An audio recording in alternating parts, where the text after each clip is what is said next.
Good morning, students. In the earlier video of metals and non-metals, we had discussed about chemical properties of metals, in which metals when react with oxygen gives you metal oxide, metal when reacts with water gives you metal oxide or metal hydroxide with hydrogen gas, metal when reacts with dilute acid gives you salt. This all we had studied in the earlier video. Now moving on to the next topic, which is similar to which we had studied in the chemical reaction topic. So we won't be taking it again. That is, how do the metals react with solution of other metal salts? That is, the less reactive metal gets displaced with that of more reactive metal. We have taken the example of an iron nail when immersed inside a beaker consisting of copper sulfate, and we had seen the displacement reaction. Hope you can recall that from the chapter number 1 of displacement reaction topic. Now moving on further, reactivity series of metals. The activity of every metal is not same. Some metals are more active and some metals are less active. The metals which lose electron easily and form ions are called more active metals. Example, iron. While less active metals do not lose electron easily. Example, gold, which is symbolized by Au. The comparison of activity of metals can be done by comparison of reactions with oxygen, water, and acid. But all the metals do not give these reactions. Hence, for the determination of activity of metals, displacement reaction is used. Hence, for the determination of activity of metals, we will be seeing the principle of displacement reaction, which suggests less active metal can be displaced from the solution of its salt by more active metal. We'll just see it one more time so that you can write it down. Reactivity series of metals. The activity of every metal is not same. Some metals are more active and some metals are less active. The metals which lose electron easily and form ions are called more active metals. Example, iron. While less active metals do not lose electron easily. Example, gold, which is symbolized by Au. The comparison of activity of metals can be done by comparison of reactions with oxygen, water, and acid. But all the metals do not give these reactions. Hence, for the determination of activity of metals, displacement reaction is used. The principle taken into consideration by displacement reaction is less active metal can be displaced from the solution of its salt by more active metal, which we have already seen in chapter number 1 in displacement reaction. The reactivity series is given below, in which you can see from when we move from left to right, the reactivity decreases. But when we move from right to left, the reactivity increases. More reactive metals are potassium, sodium, calcium. Now we will just see the symbols used for different elements. K for potassium, Na for sodium, Ca for calcium, Mg for magnesium, Al for aluminium, Zn for zinc, Fe for iron, Pb for lead, H for hydrogen, Cu for copper, Hg for mercury, Ag for silver, and Au for gold. Now we will just see the symbols used for different elements. K for potassium, Na for sodium, Ca for calcium, Mg for magnesium, Al for aluminium, Zn for zinc, Fe for iron, Pb for lead, H for hydrogen, Cu for copper, Hg for mercury, Ag for silver, and Au for gold. We'll see it one more time. K symbolizes potassium, Na for sodium, Ca for calcium, Mg for magnesium, Al for aluminium, Zn for zinc, Fe for iron, Pb for lead, H for hydrogen, Cu for copper, Hg for mercury, Ag for silver, and Au for gold. Here is the shortcut to remember the reactivity series, in which each letter's first capital letter represents the name of the element which are there in reactivity series. The shortcut is, please stop calling me a zebra. I like her call myself smart goat, in which P stands for potassium, S stands for sodium, Ca stands for calcium, M stands for magnesium, A stands for aluminium, Z stands for zebra, zinc, I stands for iron, L stands for lead, H stands for hydrogen, C stands for copper, Hg stands for mercury, that is Hg, which is known as mercury. It is symbolized by M. S stands for silver, and G stands for gold. One more time, we will take the shortcut. Please stop calling me a zebra. I like her call myself smart goat. Where P stands for potassium, S for sodium, Ca for calcium, M for magnesium, A for aluminium, Z for zinc, I for iron, L for lead, H for hydrogen, C for copper, M for mercury, Ag for silver, that is S for silver, and G for gold. Here you can take My for mercury. This is the shortcut to remember the reactivity series. I'll give you 1 minute to just jot it down if you are not written.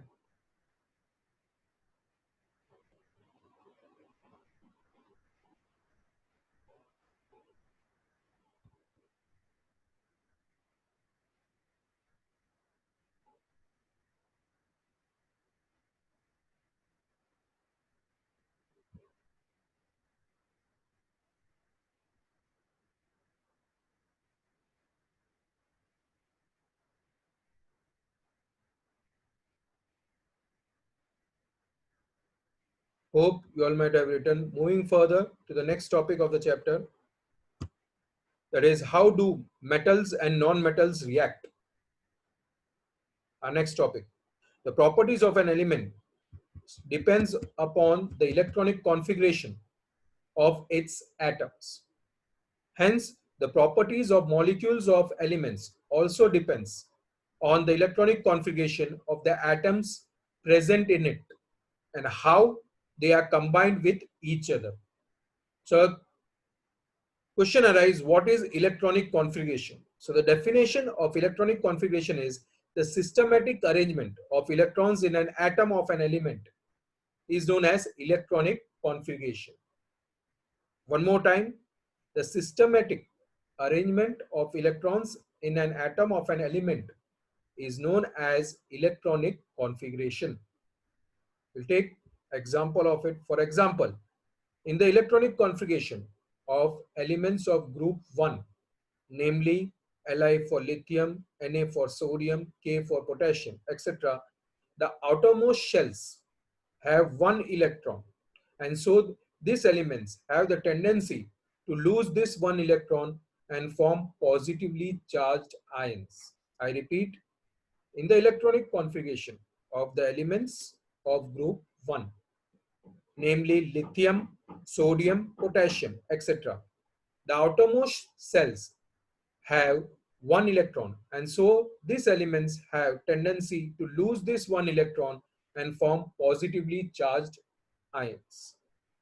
Second example, in the electronic configuration of elements of group 17, namely chlorine, fluorine, bromine, iodine, etc., the outermost shells has 7 electrons, and so these elements have the tendency to gain one electron and form negatively charged ions. I repeat, in the electronic configuration of elements of group 17, namely chlorine, fluorine, bromine, iodine, etc. The outermost shells have 7 electrons, and so these elements have tendency to gain 1 electron and form negatively charged ions. Next, similarly in the 18th group of periodic table, elements helium, neon, argon, etc. are present. These elements can neither lose or gain electrons. There are 2 electrons in the outermost orbit of helium, while in all the others there are 8 electrons. Such configuration is called closed shell configuration or octet configuration. So we'll just see one more time. That is the elements of the 18th group. In that, helium has 2 electrons in the outermost orbit, while in all others there are 8 electrons. Such configuration is called closed shell configuration or octet configuration. Thus, these elements do not bond with others. Thus, elements are called inert. So the elements which do not bond with others, this sort of elements are known as inert elements. Now, what is chemical bond? The phenomenon through which atoms of a molecule of a compound attract each other and combine is known as chemical bond. So one more time we will see what is chemical bond. The phenomenon through which atoms of a molecule of a compound attract each other and combine is known as a chemical bond. There are 2 types of chemical bond, ionic and covalent bond. I repeat, there are 2 types of chemical bond, ionic and covalent. Next is, let us see and understand ionic bond. Let us take an example of sodium chloride to understand ionic bond. In solid sodium chloride, the chemical bond formed between sodium ion and chloride ion is called ionic bond.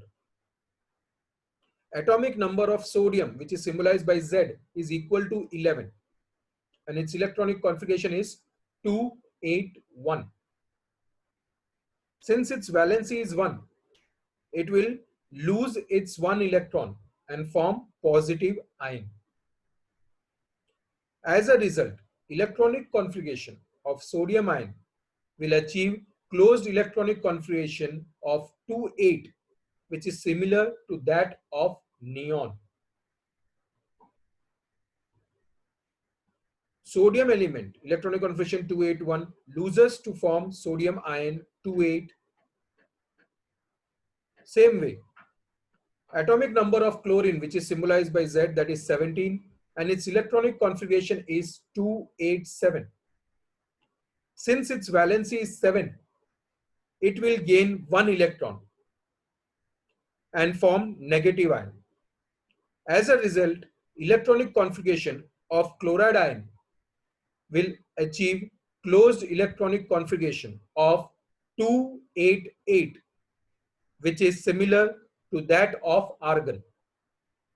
Chlorine, when gains 1 electron, forms chloride ion 287. When gains 1 electron, forms chloride ion, that is 288. If sodium and chlorine are reacted, sodium will lose 1 electron, which chlorine will take up on gaining the electron, and chlorine atom will get a negative charge.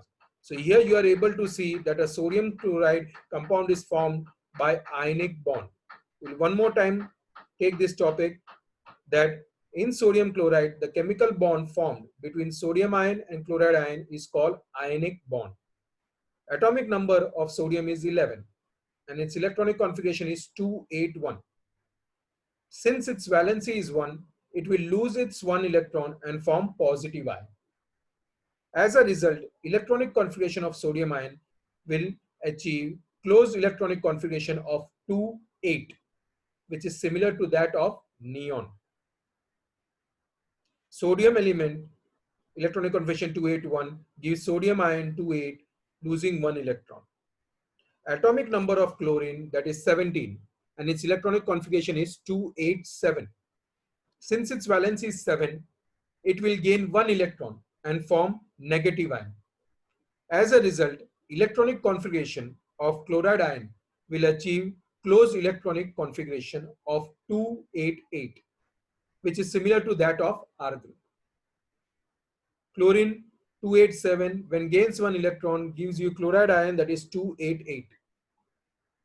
If sodium and chlorine are reacted, sodium will lose 1 electron, which chlorine will take up. On gaining electron, chlorine atom will get negative charge. So here, the two oppositely charged sodium ion and chloride ion combine together to form an ionic compound. Moving on further,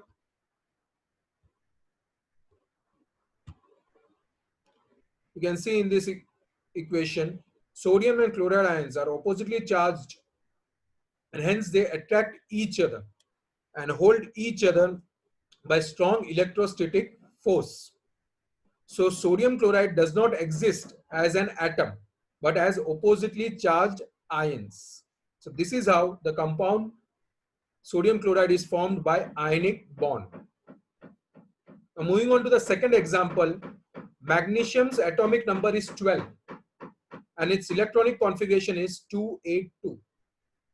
Magnesium has 2 valence electrons in it, and so it will tend to lose them and achieve octet configuration of nearby inert gas and forms Mg2 plus. Mg, the electronic configuration is 282, gives Mg2 plus, that is 28 plus 2 electrons. 2 chlorine, that is having the electronic configuration 281 atoms, will accept each of these electrons liberated and form 2 chloride ions. Thus, it will attain an octet configuration of 288, which is nearer to argon. 2Cl plus 2 electron gives you 2Cl minus. The attraction force between one Mg2 plus ion, that is magnesium ion, and 2 chloride ions results in formation of ionic bond in magnesium chloride. That is Mg2 plus 2Cl minus gives you MgCl2. We'll take it one more time. Magnesium's atomic number is 12 and its electronic configuration is 282. Magnesium has 2 valence electrons in it, so it will tend to lose them to achieve octet configuration of nearby inert gas and forms Mg2 plus. The equation or the general form is Mg282 gives you Mg2 plus, that is 28 plus 2 electron. 2 chlorine atoms will accept each of these electrons liberated and form 2 chloride ions. Thus, it will attain an octet configuration of 288. 2Cl plus 2 electron gives you 2Cl minus. The attraction force between one magnesium ion and 2 chloride ions result in formation of ionic bond in magnesium chloride. Hope you all might have understood the topic.